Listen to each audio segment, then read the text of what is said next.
হযরত মুআবিয়া রাদিয়াল্লাহু তাআলা আনহুর জমানায় রুয়ে জমিনে কোন তাবিঈ কোন সাহাবী হযরত মুআবিয়া রাদিয়াল্লাহু তাআলা আনহুর খিলাফ ছিলেন না। হযরত মুআবিয়া রাদিয়াল্লাহু তাআলা আনহু আমিন, উনি কাতিবে ওহী। রাসূল করিম সাল্লাল্লাহু আলাইহি ওয়াসাল্লাম ওনাকে দোয়া দিয়েছেন, আল্লাহুম্মা আল্লিমহুল কিতাবা ওয়াল হিকমাতা ওয়াল হিসাবা ওয়া কিহিন নার।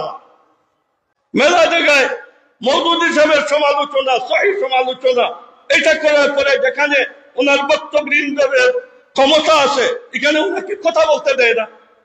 আর সাহাবী রাসূলের উপরে উলঙ্গ এইভাবে কথা বললো, আর ওইখানে উমরগঞ্জের মজলিসের কোন অংশে কিছু বললো না। উচিত তো ছিল যে 1 মিনিটের ভিতরে জুতা দিয়ে স্টেজ আপনার ভর্তি করে দেওয়া। আল্লাহ জাল্লা জালালুহু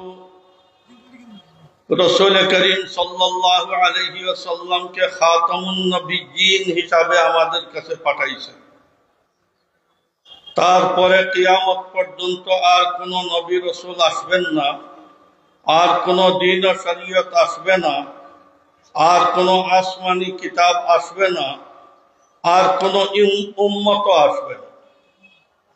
যার কারণে এই দ্বীনের হেফাজতের জিম্মাদারি আল্লাহ তাআলা নিজে নিয়েছেন। রাসূল করিম সাল্লাল্লাহু আলাইহি ওয়াসাল্লাম 23 বছরের মুবারক জিন্দেগিতে মুখতালিফ নসলের, মুখতালিফ গোত্রের, মুখতালিফ এলাকার লক্ষাধিক সাহাবায়ে কেরামের এক পাক পবিত্র আলোকিত জামাত ছেড়ে গিয়েছেন, যারা বিশ্বের কিয়ামত পর্যন্ত আনেওয়ালা উম্মতের জন্য উসওয়া আর মডেল। সাহাবায়ে কেরামের মডেল রাসূল করিম সাল্লাল্লাহু আলাইহি ওয়াসাল্লাম নিজের চোখে দেখেছেন, আর तमाम উম্মতের জন্য মডেল হইলেন সাহাবায়ে কেরাম রিজওয়ানুল্লাহি আলাইহিম আজমাইন। তার একটা হিকমত, আমাদের অনেক ভাই বলেন যে খুদ রাসূল সাল্লাল্লাহু আলাইহি ওয়াসাল্লাম থেকে দ্বীন শিখতে হবে। তাদের বই পুস্তকে লেখা আমাদের জন্য মডেল মুহাম্মদ সাল্লাল্লাহু আলাইহি ওয়াসাল্লাম, আর সাহাবায়ে কেরাম এই উম্মতের ভালো মানুষ। কোরআন হাদিসের মাধ্যমে আমরা সাহাবায়ে কেরামের যার যে মর্যাদা, এই মর্যাদা দান করব। এই কথাটা আহলুস সুন্নাত ওয়াল জামাআতের খিলাফ কথা। আপনি কে কোরআন সুন্নাহ দেখিয়ে সাহাবী রাসূলের মর্যাদা নির্ণয় করবেন? তো আপনি হয়ে গেলেন কোরআন সুন্নাহর আলোকে কোরআন সুন্নাহ বুঝনেওয়ালা সাহাবা তাবিঈন, তবে তাবিঈন থেকে বেশি যোগ্য। আপনার পাল্লাদি মাপিয়ে সাহাবা কে কোন মর্যাদার আপনি মর্যাদা দান করবেন? আপনি কে? আপনার ইমানের কোন নিশ্চয়তা আছে? আপনার আমলের কোন নিশ্চয়তা আছে? তা আপনাকে কোরআন হাদিস দিয়ে সাহাবায়ে কেরামের মর্যাদা আপনার নির্ণয় করবেন? আমরা তো কোরআন হাদিস বুঝি সাহাবায়ে কেরামের আলোকে। কোরআন হাদিস বুঝতে হবে সাহাবায়ে কেরামের আলোকে। কোন বিজ্ঞানী, কোন বুদ্ধিজীবী এই সওয়াল করতে পারে, ভাই মুহাম্মদ সাল্লাল্লাহু আলাইহি ওয়াসাল্লামের মতো দ্বীনদার বনা এটা তো অযৌক্তিক আর গয়র মাকুল একটা প্রস্তাব, একটা দাওয়াত। উনি মাসুম সত্তা, ওনার কাছে সর্বমুহূর্তে আসমান থেকে জিবরাইল আলাইহিস সালামের আসা যাওয়া। ওনার মতো আমরা হবো কেন? এই জিনিসটা অযৌক্তিক। এক মাসুম সত্তার মতো আমি গয়র মাসুম মানুষকে দাওয়াত দেন, এটা তো আমার পক্ষে সম্ভব নয়। আর যার কাছে সকাল বিকাল কোন ভুল ত্রুটি হওয়ারও কোন সম্ভাবনা নাই, কারণ ফেরেশতার আমদ হযরত জিবরাইল আলাইহিস সালাম আসছেন, ওনার মতো আমরা কেমনে হব? যার কারণে এই কথাটা অযৌক্তিক। যুক্তিসঙ্গত কথা, মুহাম্মদ সাল্লাল্লাহু আলাইহি ওয়াসাল্লামের দাওয়াতে 2 দিন আগে মূর্তি পূজক বুত পূজক মুশরিক মানুষ, উনার দাওয়াতে এরা এসে সিদ্দিকিয়তের দরজায় উত্তীর্ণ হয়ে গেছে, সালিহিনদের দরজায় উত্তীর্ণ হয়ে গেছে। যার কারণে এক মুশরিক মানুষ যদি দাওয়াত পাইয়া এত বড় আপনার মর্যাদা লাভ করতে পারে, তাহলে আমি মুওয়াহিদের কোলে জন্ম নিয়ে আমি কি ভালো হইতে পারি না? এটা হলো যুক্তিসঙ্গত কথা।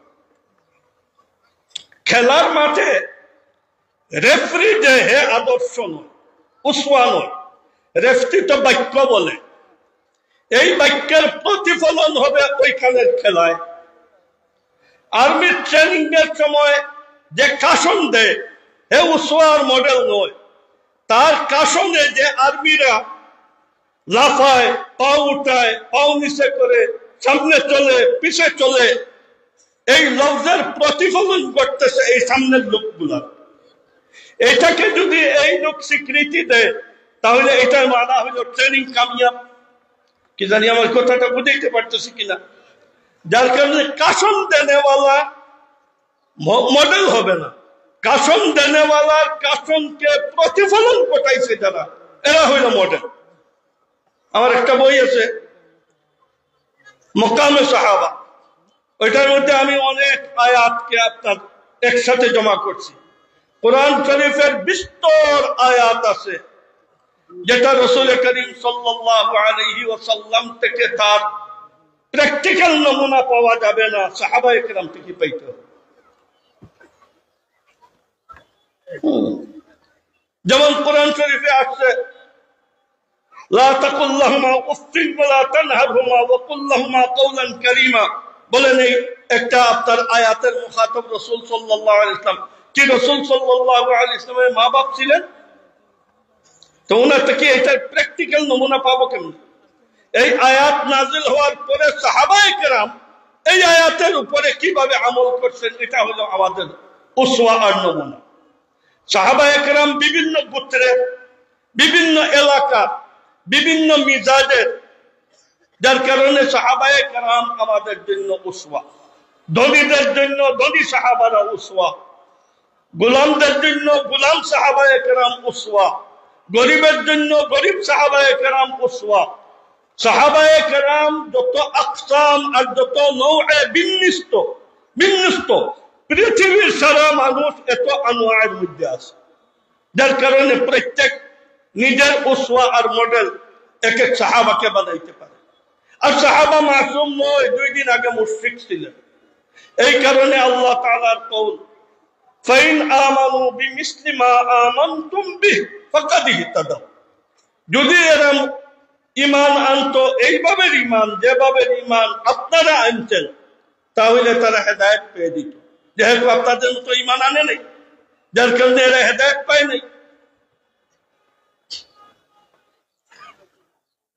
এক বুজুর্গ বলেন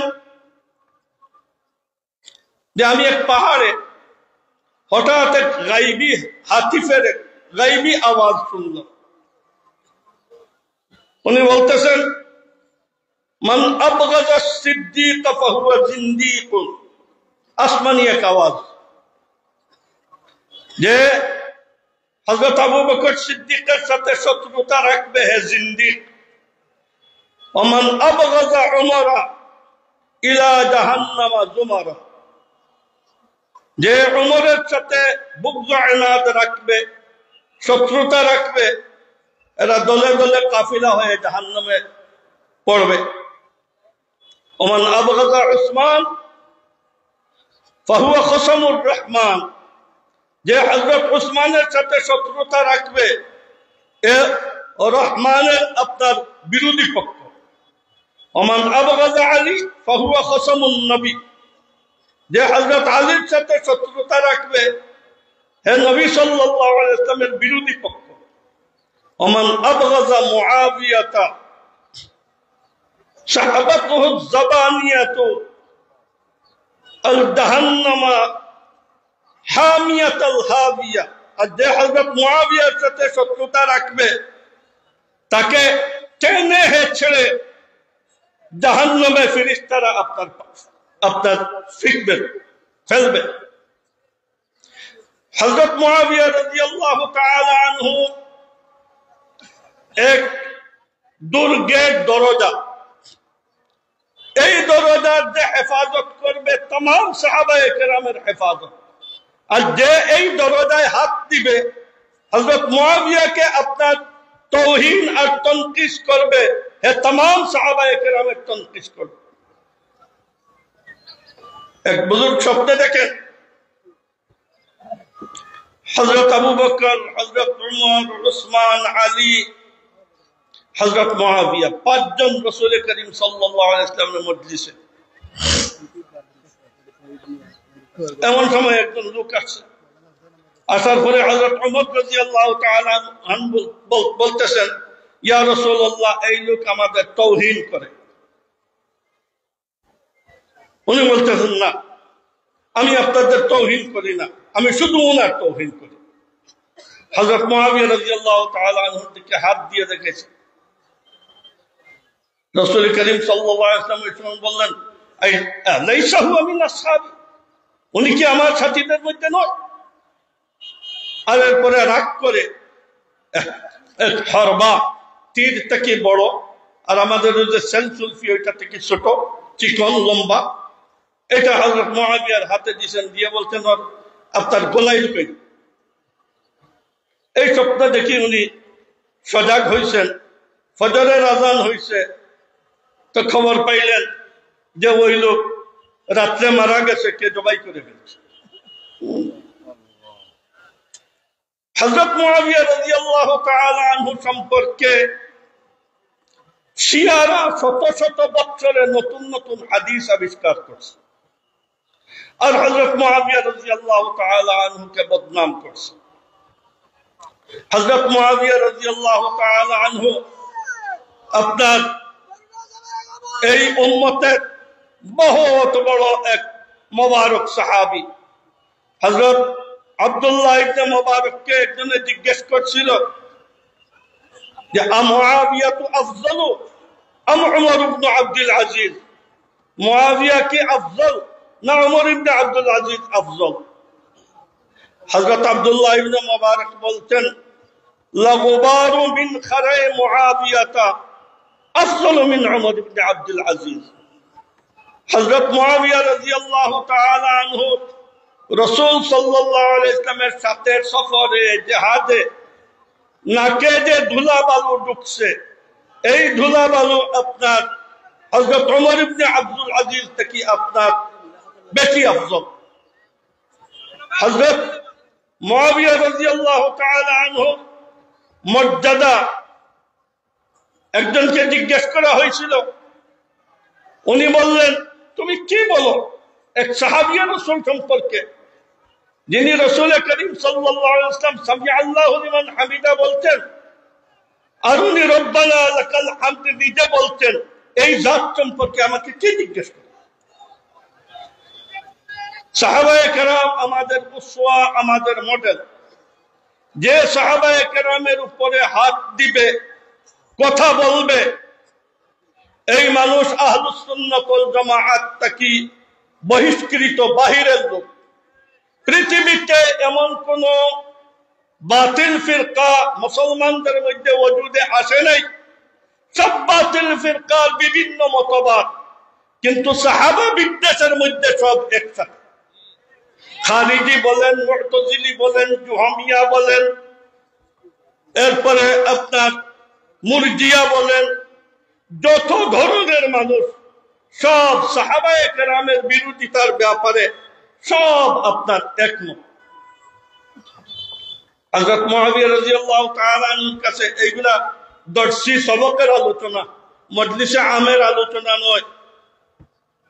হযরত হাসান রাদিয়াল্লাহু তাআলা আনহু নিজে কাসিদ পাঠাই দিলেন দিমিশক, যে আমি এই ইখতিলাফকে খতম করতে চাই,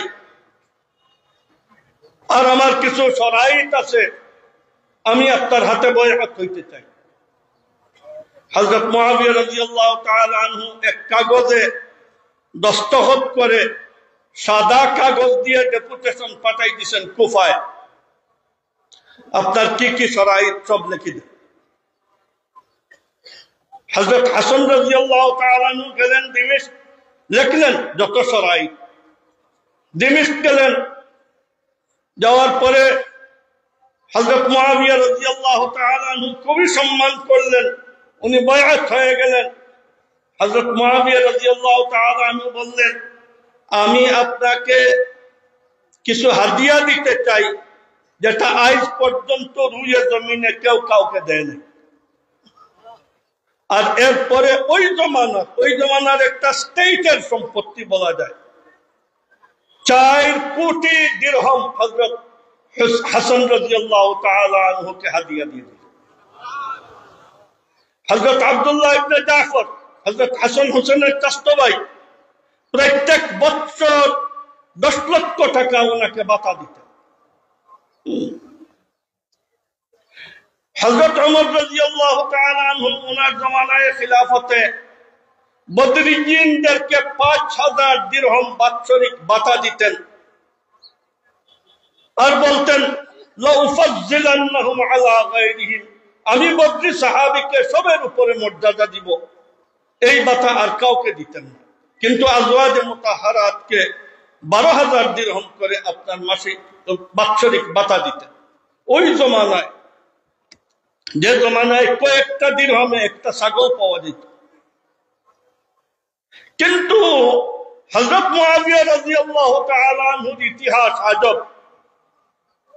হযরত মুআবিয়া রাদিয়াল্লাহু তাআলা আনহু আজওয়াজে মুতাহহারাতকে, খুসুসান হযরত আয়েশা সিদ্দিকাকে আর এরপরে আহলে বায়াতকে হযরত হাসান হুসাইন, হযরত আব্দুল্লাহ ইবনে জাফর, ওনাদের পরিবার, ওনাদেরকে বাৎসরিক 10-20 লক্ষ দিরহাম করে আপনার ভাতা দিত।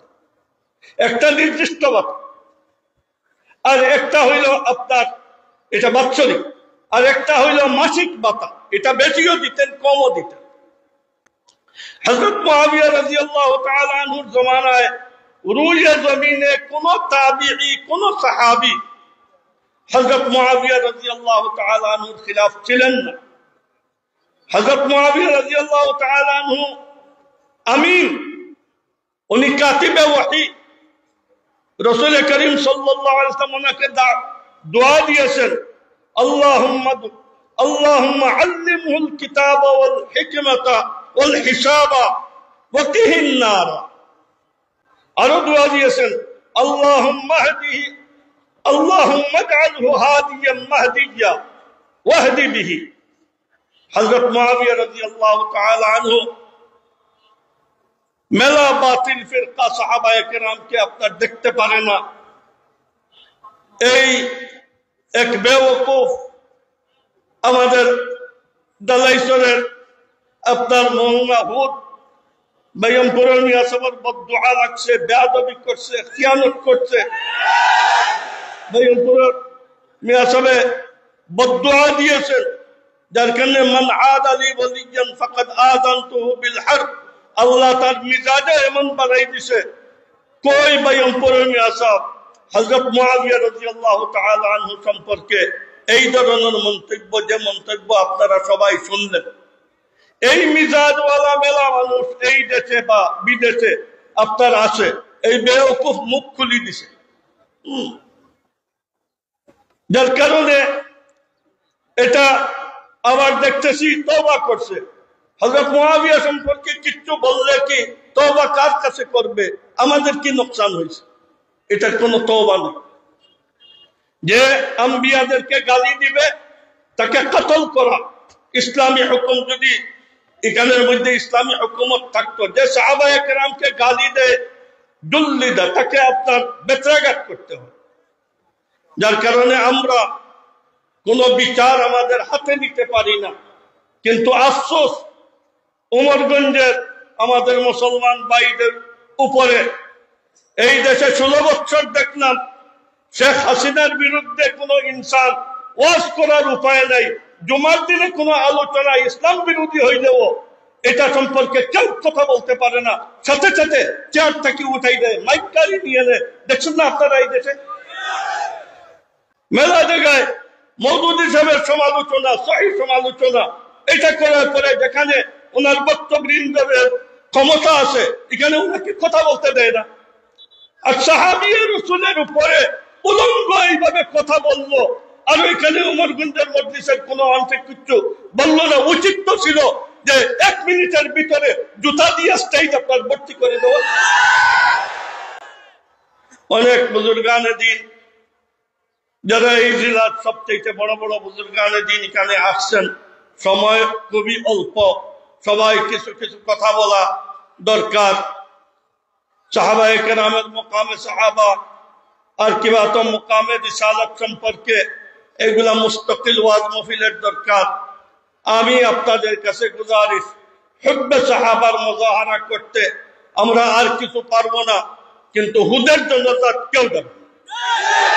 যেভাবে চোর ডাকাত মরলে কিছু মানুষের জনতা করে, এইভাবে ইনি মুসলমান কিছু মানুষের জন্য জনতা করে।